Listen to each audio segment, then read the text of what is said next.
satisfação estar aqui com vocês, saudar também minhas colegas aqui de painel, a Camila e a Luara, cumprimentar todos aqueles que nos assistem pelo canal do YouTube do LAPOP e dizer que é um prazer poder dialogar com vocês em torno desse processo tão profundo, tão denso, né, que começou com pesquisas, que teve um workshop como uma etapa de ampliação, aprofundamento, e tem a publicação como um marco importante que desencadeia e talvez fecha essa etapa com essa série dos 2 webinars. Eu queria começar dizendo que a cooperação, e aí que eu vou falar agora sempre na perspectiva dos governos locais, então para aqueles que estão nos acompanhando, colocarem essa lupa, a Luara tocou um pouco aí na cooperação descentralizada, queria começar dizendo que a cooperação descentralizada ou a cooperação é uma dimensão possível para a atuação internacional dos governos locais, a chamada diplomacia das cidades ou diplomacia dos governos locais.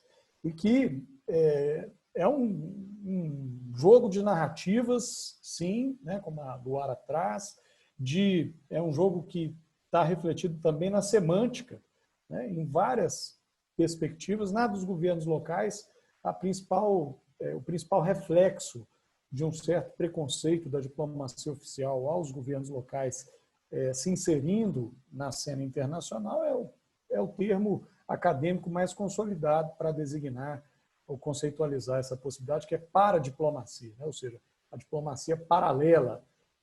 A definição não remete a isso, mas a semântica não deixa de ser uma semântica, de alguma maneira, de alguma feita, preconceituosa. Acho que, ao falarmos de cooperação, e isso está posto, né? Mas não custa ressaltar, isso está posto, inclusive, na publicação e em todos os termos que a gente analisou e debateu ao longo desse tempo, cooperação para o desenvolvimento, né? Então, a gente não pode se esquecer de tentar refletir um pouco sobre o conceito de desenvolvimento, que muitas vezes carrega consigo também possibilidades múltiplas e, às vezes, até, vamos dizer, colonialistas ou preconceituosas, né? Desenvolvimento induzido com modelos pré-definidos, ao passo que, seja em países, seja em cidades, seja em comunidades dentro dessas cidades, você sempre tem, por mais vulnerável que seja essa comunidade, possibilidades endógenas de desenvolvimento. Para fazer esses 2 registros de início, talvez mais um, já que a Luara também trouxe o processo de análise da eficácia da ajuda, que depois passa a ser eficácia da cooperação, da OCDE, lembrando que existe uma diferença muito grande entre o que é ajuda, como ela mesma destacou, e do que é cooperação, embora nem sempre seja no mundo oficial da cooperação, seja no mundo acadêmico, essa distinção esteja posta, esteja feita, né? E esses 5 princípios da eficácia da cooperação, desse processo que começa em Paris e tem talvez a sua última etapa mais produtiva em Busan, na Coreia, em 2011, traz 5 elementos que eu acho que devem ser considerados em qualquer movimento de cooperação, seja no plano da cooperação entre os países, seja dos governos locais ou entre qualquer organização que se disponha a participar de movimentos de cooperação. A apropriação, o alinhamento com as prioridades daquele que recebe a cooperação, a harmonização para otimizar ou potencializar a capacidade de gerar impacto por parte daqueles que estão doando, que muitas vezes doam e colocam recursos fragmentados, pulverizados e diminuem o impacto desse investimento, uma atenção ao processo de gestão e de eficiência dessa cooperação e a necessidade de transparência, de fato, para que se possa mensurar o impacto dessa cooperação e saber, de fato, seguir onde esses recursos, de fato, estão sendo aplicados e se estão sendo aplicados gerando o melhor resultado. Retomando, então, o olhar dos governos locais, eu queria começar com... A gente poderia ampliar esse olhar, mas eu sintetizei em 3 principais motivações que os governos locais têm para se lançar em iniciativas de cooperação. E não estão hierarquizadas aqui em ordem de prioridade. Então, eu quero destacar o conhecimento, né? Sempre que um governo local busca cooperar, ele está querendo ou melhorar o seu conhecimento acerca de uma determinada política pública e, portanto, melhorar o recorte e a sua própria capacidade em formular e implementar a sua política pública, ou ele está interessado em compartilhar uma política pública exitosa. Isso nos leva, talvez, à segunda motivação, que é a legitimidade, né? Seja a legitimidade para credenciar essa política pública como uma referência para outros e, portanto, como uma boa prática que eleve também a dimensão política daqueles que estão empenhando esforços em implementá-la no seu território, para além desse próprio território, seja a legitimidade para o próprio processo de formulação e debate com a sociedade local em torno daquela política pública. E a terceira grande motivação é a busca por recursos financeiros, notadamente, para implementar ou aumentar a escala de implementação daquela determinada política pública. Podem ter outras motivações, para nosso objetivo aqui hoje eu queria me concentrar nessas três. E aí dizer de duas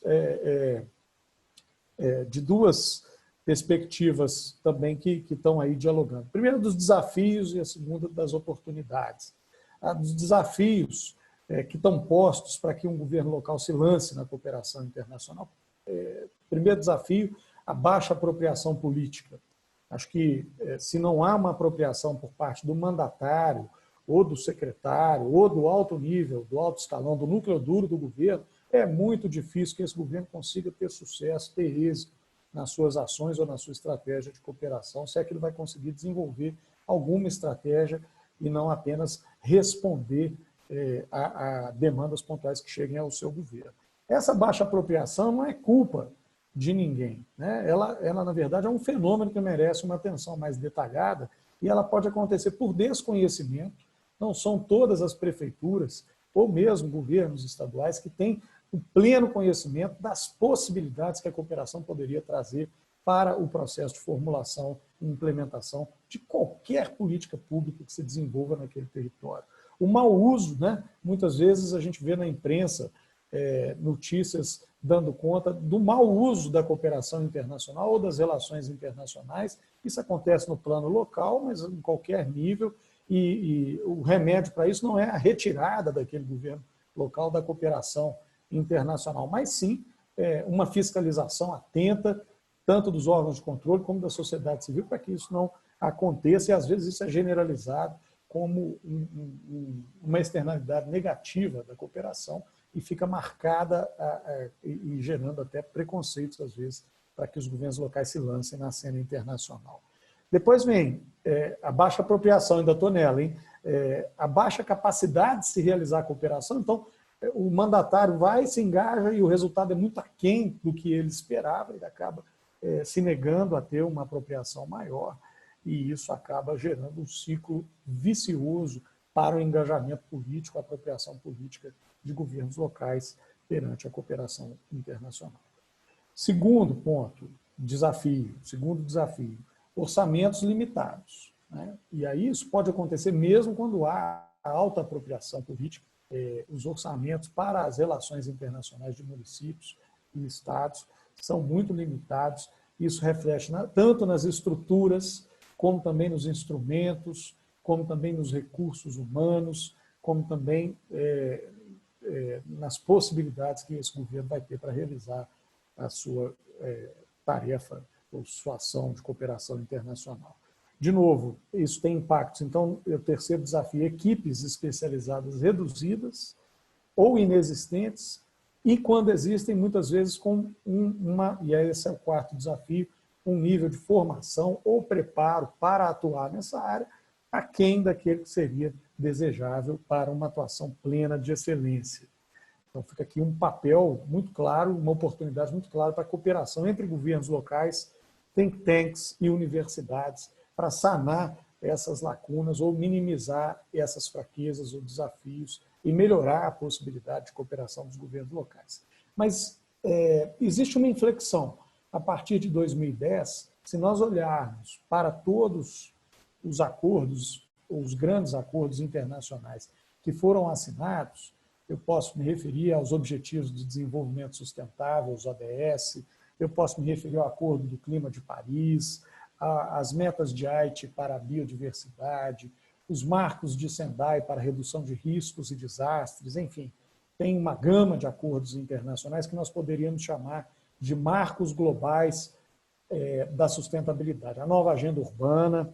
E aí, se nós olharmos as letras desses acordos, nós vamos encontrar, primeiro, uma valorização dos governos locais, e segundo, referências que dão conta da importância desse tipo de ator para a implementação bem-sucedida desses acordos. Afinal, são acordos que repercutem no território, e sem a visão, seja estratégica daquilo que acontece no território, seja instrumental de como esses acordos devem aterrissar no território, é muito difícil que esses acordos, de fato, cheguem ao seu êxito completo. Então, essa inflexão, ou essa dupla inflexão, uma de acordos globais que foquem no desenvolvimento sustentável e outra, acordos que reconheçam a importância, o papel e o possível protagonismo dos governos locais, elas oferecem um repertório de oportunidades no campo de projetos de cooperação internacional, acesso a recursos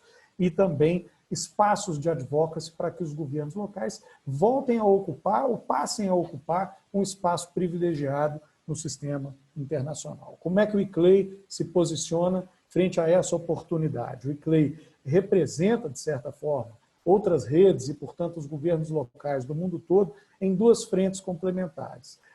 O Secretariado da Convenção da Diversidade Biológica, por um lado, e nós estamos no meio desse debate de revisitar a Agenda Global de Biodiversidade para a próxima década, e o ICLEI se encarrega de envolver o máximo possível e trazer as contribuições dos governos locais para essa mesa de negociações. E, por outro lado, o Secretariado do Acordo Quadro, da Convenção Quadro do Clima, que é feito pela UNFCCC, o Secretariado da Convenção do Clima, e o ICLEI desenvolve, desempenha esse mesmo papel. Então, o ICLEI tem a tarefa de advocacy e põe ali a voz dos governos locais a partir de representantes eleitos, e tem uma outra tarefa complementar a essa, que é buscar no sistema internacional os instrumentos para implementar ou territorializar essas agendas, e aí a cooperação internacional, a cooperação descentralizada, oferece, de fato, várias oportunidades. Eu não vou me deter aqui a listar ou dividir com vocês algumas dessas oportunidades, mas vou dizer de apenas uma, que é o projeto Áreas Protegidas Locais e outras medidas de conservação que nós implementamos com apoio da Agência Alemã de Cooperação, que nos permitiu, e aí parte da nossa participação aqui nesse movimento tem a ver com isso, desenvolver uma metodologia de cooperação entre cidades. E eu digo isso não porque não existam metodologias, ou não porque o ICLEI, como rede de cidades e governos locais, não seja ele mesmo uma plataforma de cooperação entre cidades, mas sim porque há lacunas importantes nesse movimento de troca, nesse movimento de cooperação entre cidades, que muitas vezes são negligenciadas, que muitas vezes passam desapercebidas, mas que deixam num ponto subótimo essa relação de troca entre os governos locais, e isso passa, pelo menos a mim, a organização que eu dirijo, a gerar um profundo incômodo do qual a gente precisa sair e a partir do qual a gente precisa melhorar a performance desse tipo de cooperação. Essa metodologia ela tem duas modalidades, um para um, ou seja, um governo local, uma prefeitura cooperando com um outro, ou então um para vários, um governo local que detém uma expertise extremamente reconhecida e consolidada, trocando e oferecendo esse conhecimento para um grupo maior de governos locais. A metodologia se aplica a esses dois formatos e ela tem 3 fases. A fase de preparação, na minha opinião, onde há a maior lacuna de aplicação conceitual.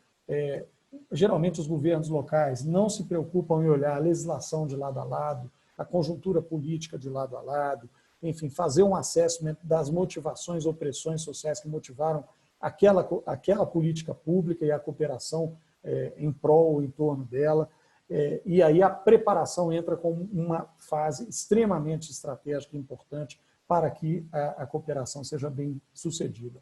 A fase de implementação, que na verdade, a troca em si, ela pode ser presencial e nós estamos, claro, experimentando nesse período da pandemia a possibilidade, se não plena, mas muito factível de se estabelecer trocas virtuais, muito aprofundadas e muito produtivas para ambos os lados, e aí entender como essa troca vai se dar, quem deve estar envolvido nessa troca, como deixar essa troca o mais transversal e aprofundada possível, é fundamental para que essa troca seja positiva e, ao fim e ao cabo, o processo de avaliação do impacto e monitoramento dessa cooperação, que raramente é implementado quando ela é feita no nível subnacional.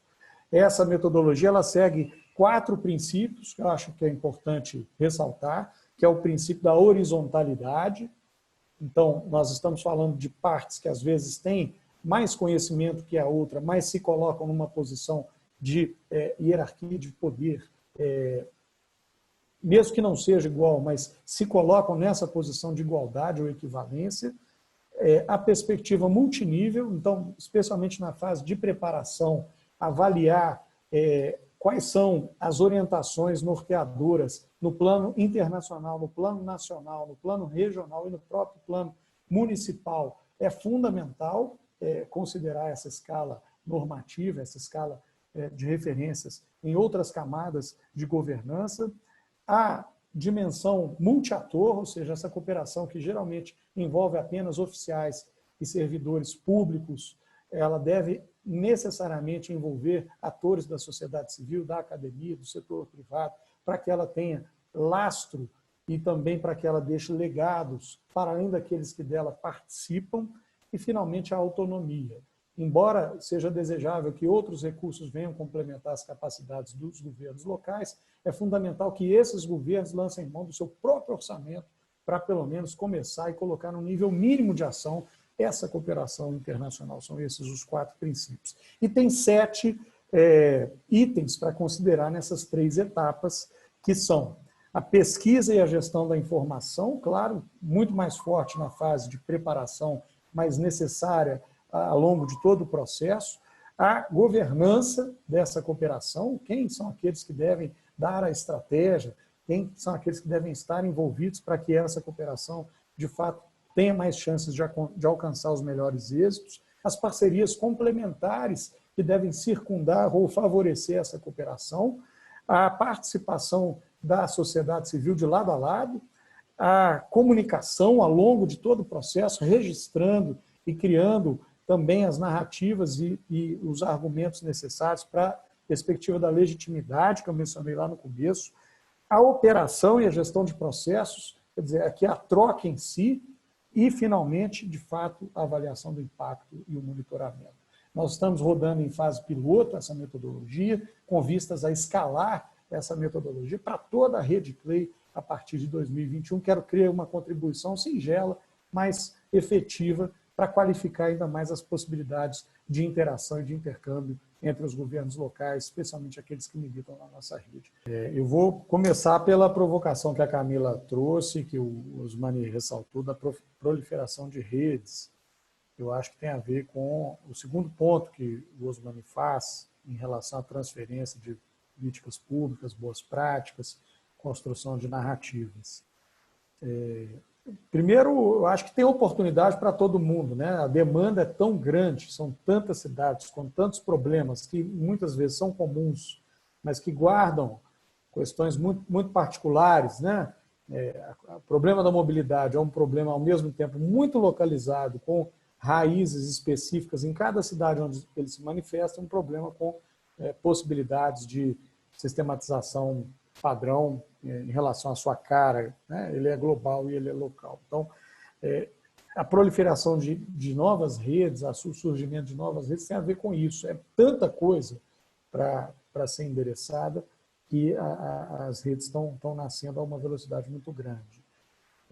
Tem também que limpar o joio do trigo, né? Tem muito oportunismo aí, nem tudo é rede, enfim, a gente precisa tomar um certo cuidado e talvez isso mereceria uma atenção até acadêmica para classificar, de fato, aquilo que é rede de governos locais, aquilo que são iniciativas, eventualmente, que emergem do setor privado ou com outra característica, mas todas elas legítimas e com espaço para se desenvolverem. E se estão surgindo tantas, além da demanda, talvez é porque as que estão postas não estão oferecendo as respostas num nível de completude, de excelência, de qualidade ou de escala que as cidades demandam, né? Então, acho que cada rede que está aí no ambiente internacional há mais tempo deveria revisitar os seus procedimentos e entender se está, de fato, ocupando bem o espaço que já tem pelo seu tempo de atuação. É o que nós estamos fazendo no ICLEI, e eu aproveito a pergunta do Gabriel Silvestre para apontar algumas coisas que a gente tem colocado à mesa. Ele pergunta quais ações estratégicas pós-pandemia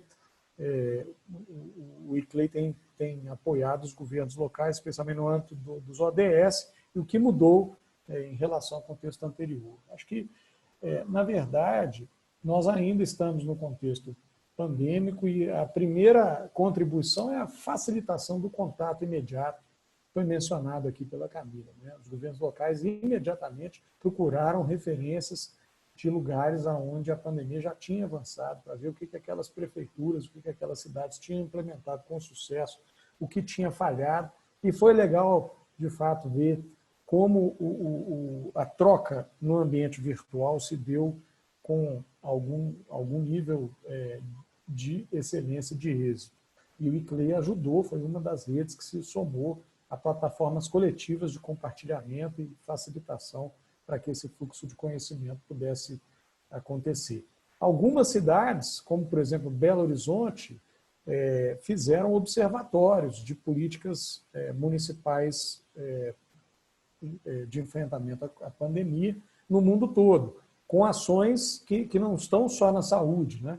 Como é que muda a política de assistência social? Como é que muda a política de educação? Como é que muda a política de mobilidade? Que impactos o Covid tem em todas elas?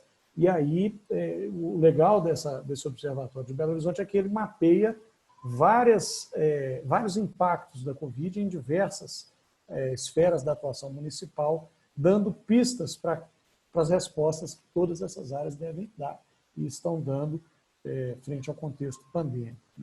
O que muda é que agora, não só no âmbito dos governos locais, acho que no âmbito geral, existe uma consciência em relação à nossa fragilidade, e essa consciência em relação à nossa fragilidade tem a ver com as necessidades prementes referentes ao desenvolvimento urbano ou territorial sustentável, respeito à natureza ou à biodiversidade urbana, respeito à integração do entorno biodiverso ou rural com o centro urbano, respeito às áreas verdes que estão na cidade, atenção ao alerta referente à mudança do clima.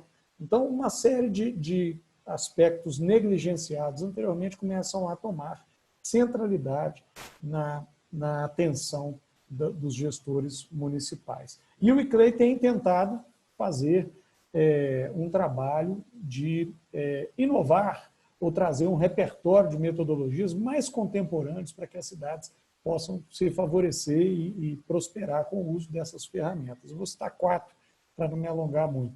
O ICLEI Innovation, que é uma aliança que busca fazer convergir as estratégias de inovação das cidades com as suas estratégias de desenvolvimento territorial sustentável. Nós acabamos de fechar o primeiro edital com 57 startups inscritas para desenvolver soluções relacionadas à gestão de áreas verdes urbanas. Olha que legal.